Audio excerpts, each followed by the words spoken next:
खेल का खेल और भारत, दुनिया की राजनीति से आपकी जेब तक। आइए शुरू करते हैं। दुनिया में जब भी कहीं युद्ध होता है तो हमें लगता है कि वो हमसे बहुत दूर है। खबरों में दिखता है मिसाइलें चल रही हैं, देश एक दूसरे को धमका रहे हैं, बड़े बड़े नेता बयान दे रहे हैं। लेकिन सच्चाई यह है कि उन युद्धों की असली कीमत अक्सर आम आदमी चुकाता है, और वो भी बिना युद्ध लड़े। आप सुबह उठते हैं, बाइक में पेट्रोल डलवाते हैं और देखते हैं कि कीमत फिर बढ़ गई। घर में गैस सिलेंडर आता है तो बजट गड़बड़ा जाता है। धीरे धीरे सब्जी महंगी हो जाती है, दूध महंगा हो जाता है, यहाँ तक कि रोजमर्रा की छोटी छोटी चीजें भी भारी लगने लगती है। और तब एक सवाल दिमाग में आता है, आखिर ये सब क्यों हो रहा है? भारत में ही क्यों ऐसा होता है? लेकिन अगर हम थोड़ा ठहर कर, थोड़ा धैर्य से इस पूरे सिस्टम को समझने की कोशिश करें तो कहानी सिर्फ महंगाई की नहीं है, बल्कि एक बहुत बड़े ग्लोबल गेम की है। तेल का खेल। सबसे पहले एक सच्चाई समझिए, भारत अपनी जरूरत का लगभग 85% कच्चा तेल विदेशों से खरीदता है। यानी जो पेट्रोल आप अपनी गाड़ी में डालते हैं वो ज्यादातर बाहर से आता है। अब इसका मतलब क्या हुआ? मतलब यह कि अगर दुनिया में कहीं भी तेल की सप्लाई प्रभावित होती है, चाहे वो मध्य पूर्व में हो, तनाव हो या रूस यूक्रेन जैसा युद्ध, तो उसका असर सीधे भारत पर पड़ता है। भारत दुनिया का तीसरा सबसे बड़ा तेल उपभोक्ता देश है। मांग बहुत ज्यादा है और अपनी जरूरत पूरी करने के लिए हमें दूसरे देशों पर निर्भर रहना पड़ता है। यह एक चुनौती है, इसमें कोई दो राय नहीं है। लेकिन कहानी यहीं खत्म नहीं होती। बहुत कम लोग जानते हैं कि भारत सिर्फ तेल खरीदता ही नहीं, बल्कि उसे रिफाइन करके दुनिया के कई देशों को बेचता भी है।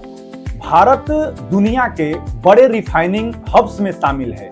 यानी कच्चा तेल बाहर से आता है, यहाँ उसे प्रोसेस किया जाता है और फिर पेट्रोल, डीजल जैसे उत्पाद दूसरे देशों को भी एक्सपोर्ट किए जाते हैं। यानी भारत इस खेल में सिर्फ खिलाड़ी नहीं है, बल्कि धीरे धीरे एक मजबूत पोजीशन बना रहा है। अब बात करते हैं उस समय की जब दुनिया में हालात अचानक बदल गए थे। रूस और यूक्रेन का युद्ध। जब यह संघर्ष शुरू हुआ तो पूरी दुनिया में अनसर्टेनिटी फैल गई। कई देशों ने रूस से दूरी बना ली, उस पर प्रतिबंध लगाए गए। ऐसे में तेल की सप्लाई चेन प्रभावित हुई और कीमतें तेजी से ऊपर जाने लगी। यहाँ भारत के सामने एक बड़ा फैसला था। क्या भारत भी बाकी देशों की तरह रूस से दूरी बनाए या फिर अपने आर्थिक हित को प्राथमिकता दे? भारत ने दूसरा रास्ता चुना। भारत ने रूस से डिस्काउंटेड रेट पर तेल खरीदना शुरू किया।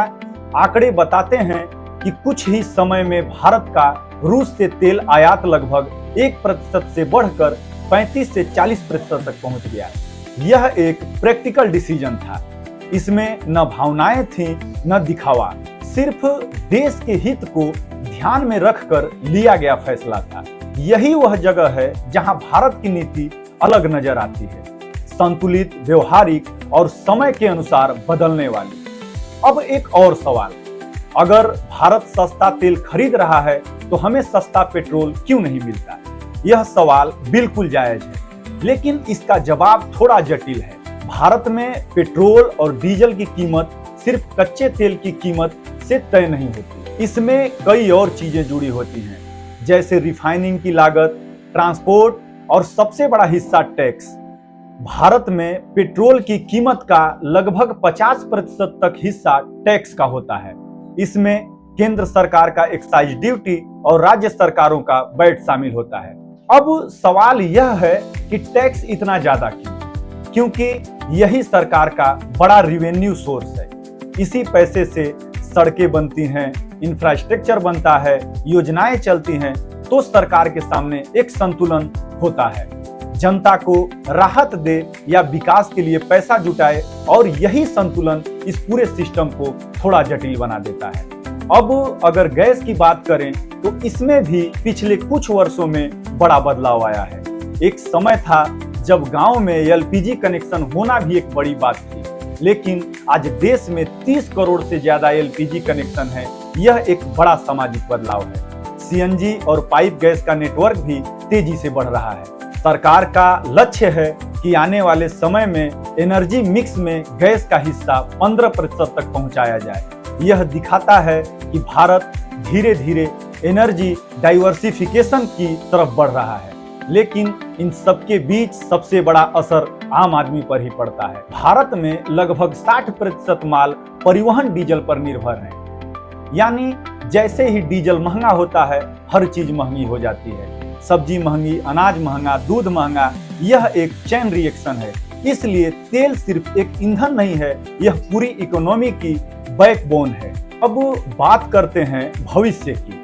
क्या भारत हमेशा इसी तरह दूसरे देशों पर निर्भर रहेगा? शायद नहीं। भारत अब रिन्यूएबल एनर्जी पर तेजी से काम कर रहा है। सोलर एनर्जी की क्षमता पिछले कुछ सालों में कई गुना बढ़ी है। इलेक्ट्रिक वाहनों को बढ़ावा दिया जा रहा है। ग्रीन हाइड्रोजन जैसे नए विकल्पों पर काम हो रहा है। आज भारत दुनिया के सबसे बड़े रिन्यूएबल एनर्जी प्रोड्यूसर में शामिल हो चुका है। लेकिन सच्चाई यह भी है कि यह बदलाव धीरे धीरे होगा। आज नहीं तो कल, लेकिन समय लगेगा। भारत की सबसे बड़ी ताकत क्या है? ना तो तेल के भंडार, ना ही पूरी आत्मनिर्भरता, बल्कि सबसे बड़ी ताकत है संतुलन और धैर्य।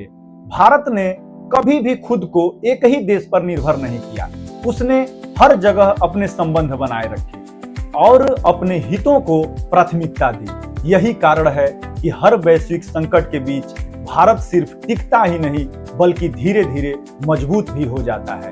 अंत में बस इतना समझ लीजिए, जब अगली बार आप पेट्रोल भरवाएं या गैस सिलेंडर खरीदें तो सिर्फ कीमत मत देखिए, उसके पीछे की पूरी कहानी समझने की कोशिश कीजिए।